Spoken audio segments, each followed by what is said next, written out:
Hi people, Morning from Berg here again. Yeah, it's time for another story time video. In this video, I will be discussing something of an aquatic nature, or a spirit or a phenomenon of an aquatic nature. I'll start off by telling the story itself and then elaborating, so giving my thoughts on the matter. This is a local story that I'm going to keep short. Long story short, there, back in colonial times, they had what are locally known as polders. That's pronounced Polders.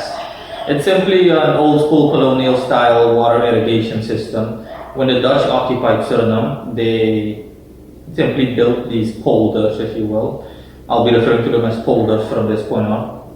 They simply built these polders to regulate the in and outflow of water in between the sea and local creeks. I'm not an expert on the matter, so I don't know how it works exactly, but I've seen plenty of polders. As a matter of fact, this feature image, the feature image of this video is what a polder looks like, just so that you folks have a general idea on what a polder looks like.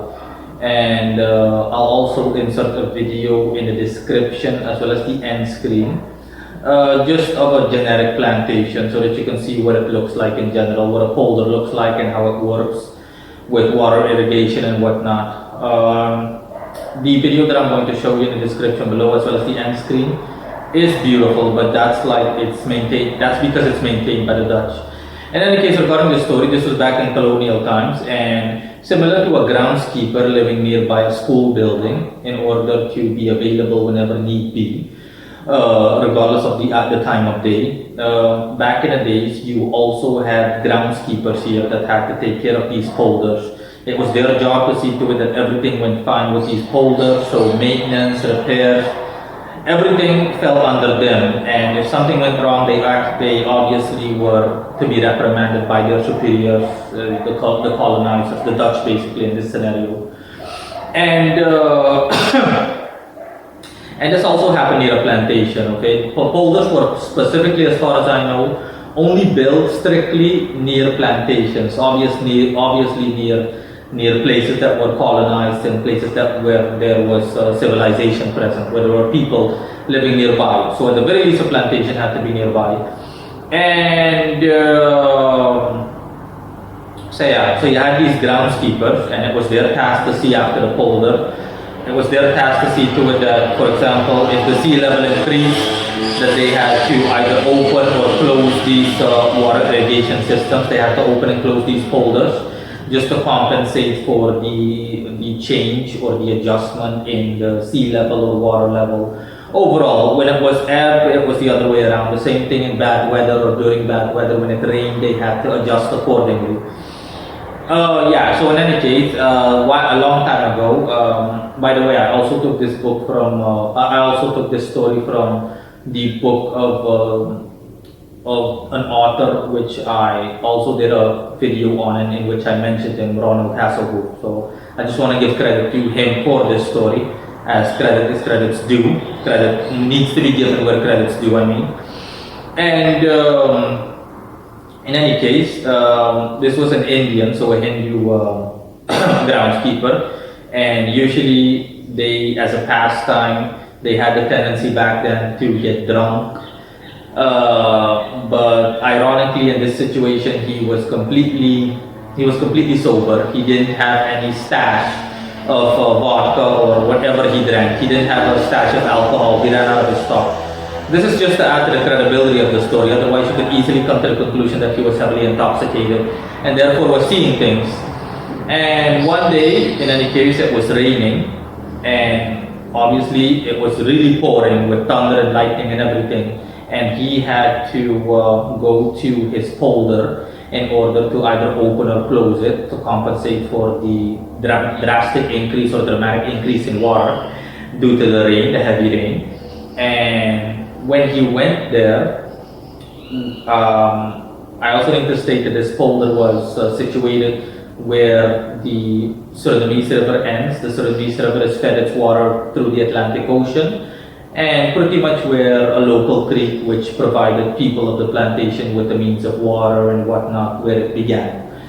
So that polder, or that water irrigation system, was basically a border, a naval border, if you will, or an aquatic border, whatever. In any case, he went to that place, and when he was there, he saw sitting on the ledge of that polder, he saw a creature that he could only describe as having tentacles like that of a squid and the tail of a crocodile. And he said that the crocodile tail, reached so far away that it actually reached all the way into the water, which was maybe 10 meters away, 20 meters away from that polder. And he went back home, he got his double-barreled rifle, and yeah, it's kind of idiotic. He went back and he actually shot at the creature. And he said when he shot at the creature, it let out an icy cry or an icy scream that was similar to someone dragging their nails across a chalkboard, a blackboard. And it was so intense and so painful that he dropped everything he had in his hands. He dropped, including his rifle, of course, because he had to cover his ears. That thing jumped back into the water, and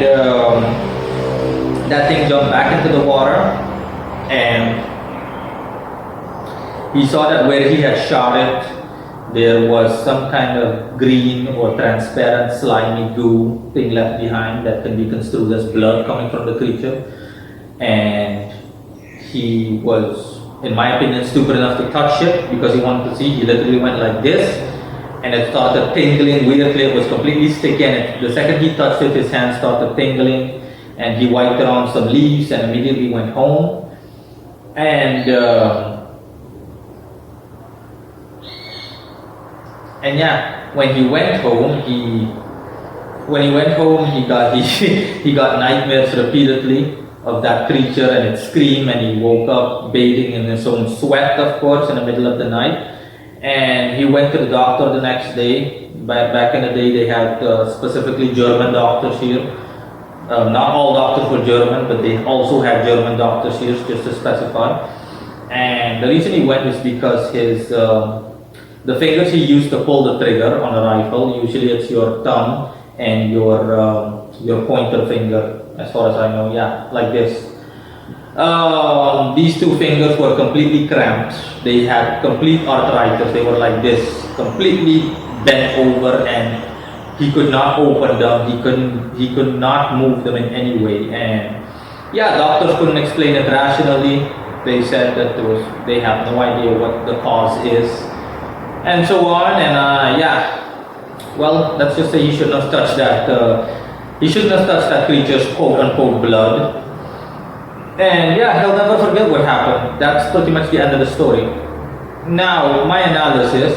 Let's start off first with the fact that he should not have touched that creature's blood. I mean, he could have used a stick and something, but yeah, people are also nosy, so especially people here, they're ridiculously nosy and prying into other people's businesses. In any case, that's what happened to him.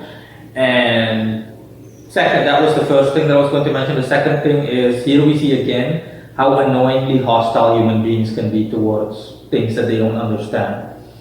Why is it that the first impulse you get when you see something that you haven't seen before is kill it? In my opinion, I mean, if it were me, in my situation, if I were the one staring down that creature, which I would love, I'm not gonna lie, as an occultist, I would love to encounter something like that. I would ration with it, okay? I would try to talk to it, I would observe it, but under no circumstance would I display any kind of hostile behavior unless it instigates said hostile behavior. Unless it tries to attack me, I'm not going to attack it.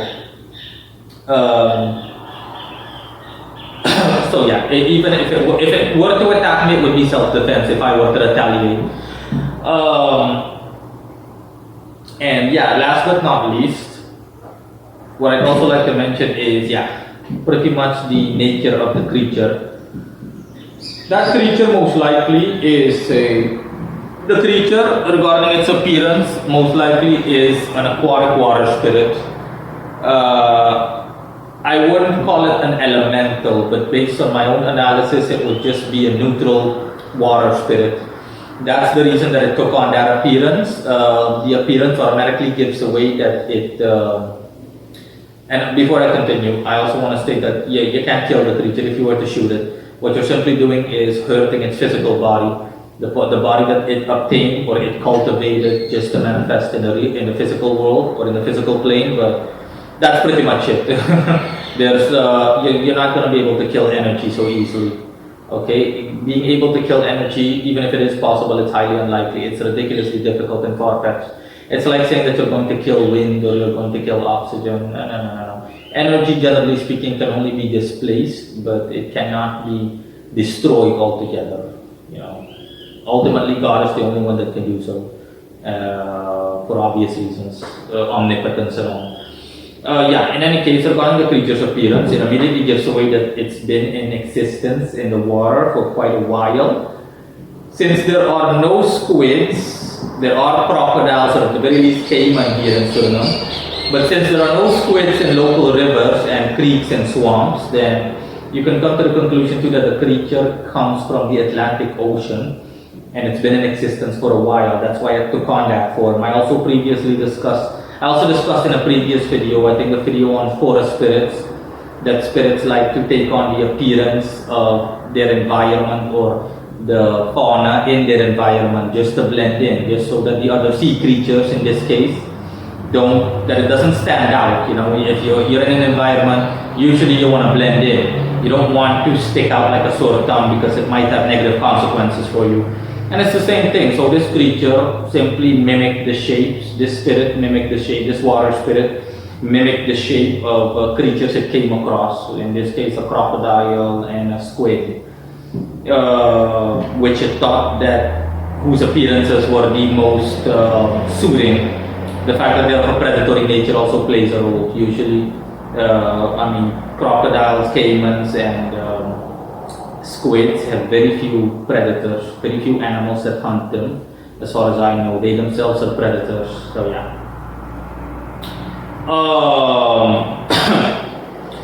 The creature has been in existence for a good while. So that's the conclusion that you can draw. And as for the reason why that creature came to land for a brief moment, I think it was just coincidence. That creature simply wanted to come on land in a secluded location just to rest, to just chill and take it easy. As in, I haven't been to land in quite a while, let me just go near, and it was nearby. It thought to itself, let me just go rest here on this polder and I'll just take it easy until he was interrupted by the groundskeeper. The groundskeeper also mentioned that when he went back to his house to get his to get his rifle, I almost said shotgun, to get his double-barreled rifle, hunting rifle, the creature, even up until the moment where he actually shot it, it just stared at him in a kind of a brazen way. That creature kept looking at him as in, kept staring at him incessantly. For me, that would be all the more reason to actually try to talk to it or reason with it to see exactly what the hell it is or who the hell it is. But yeah, that's most likely the scenario, Instead of a forest spirit, here you've got a water spirit, which is normal. And since I'm on the subject of water spirits, I'm also going to discuss the myth of the mermaid, because people might tend to be confused when it comes to mermaids, whether they really exist or not. Mermaids do exist. I'm going to state this as a fact now. Mermaids do exist, but mermaids are not physical beings. They're like this creature. They're simply water spirits that manifest in the shape of a hybrid human being. So half man, in this case, half woman, or half man, half human in any case, and half fish. The fish part is to simply, like I said, to blend in with its oceanic environment as a means to not stand out too much, and so that it can go about its existence easily and in a convenient manner. And the human part is to appeal to human beings in case it comes into contact with them. Mermaids, generally speaking, based on this analysis, also situate themselves near areas where humans pass by at least on occasion. So you can imagine. And yeah, as far as I know, based on the lore and everything, mermaids and mermen, they are not benevolent. They're quite malevolent in nature, or they can be quite malevolent in nature, and I think they're also confused with the siren. It is possible. Keep in mind, this is speculation, what I'm about to say right now. I don't know if the mermaids and sirens are one and the same. I don't think so, but if they do, then it's simply, these are simply two creatures that were separately identified, if you will, by people back in the day, in historic times. But I don't think they're one and the same. I think they're both just aquatic spirits that have malevolent intentions towards human beings. That's why primarily mermaids lure, they have appealing figures, so to speak, from the torso upwards, just so that they can lure men into the water in order to kill them for whatever reason, to devour them, or just for out of straight malevolence, just because they're evil in nature, or they're bad-tempered or ill-tempered in nature. And yeah, fairy tales like The Little Mermaid have romanticized and how should I put it, and beautify the mermaids and mermen, but in reality that's not the case. A real mermaid, an actual mermaid, is ugly as fuck, okay? She'll mask her ugliness with beauty, her true appearance, but once she actually has you underwater, it's all over, and you'll see her true form, which is literally like that of a horror movie, with elongated teeth and long teeth and everything, just pure straight nightmare fuel, straight up nightmare fuel. So yeah, that's it. So these are all of these spirits similar to the siren. For those of you that don't know what a siren is, it's similar to a water spirit that allegedly sits on rocks near oceans, in oceans or near turbulent waters, and sings to basically cast people under their to cast men primarily. For example, how should I put this? Seamen or sailors, for example, primarily those kind of guys, people that go out at sea, to cast them under their spell as a means to make the ship crash by going into such turbulent waters, or the ship go under, and it's basically a feast for them because they have men they can feast on. All of these entities you can simply label as water spirits, and all of these, with the exception of the one the story was about initially, seem malevolent. So the first creature I discussed in relation to this true local story is neutral, based on what I can tell in terms of appearance and demeanor. Whereas with mermaids and sirens, it's different altogether. It's also said that mermaids are so captivating with their beauty that they automatically put men under some kind of spell, similar to being intoxicated, to the point where men willingly go into the water. It's like hypnosis, they're completely hypnotized to the point where they get into the water, and yeah, once they get into the water, it's all over. There have been numerous reports of these kind of creatures, so it's safe to say that it's not just a myth. Okay, people have been reporting on the mermaid and sirens in a while, so it's not a myth for those of you that were just wondering, because no one has ever seen a mermaid. Science hasn't ever captured a mermaid or a siren that wasn't a hoax.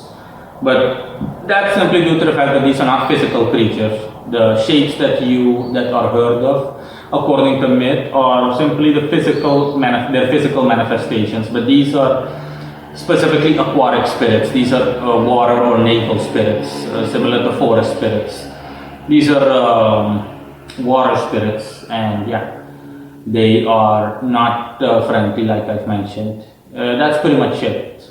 I hope you guys enjoyed the video, and I might add some extra material on mermaids and sirens in the description below. See the description. Thanks in any case. Bye.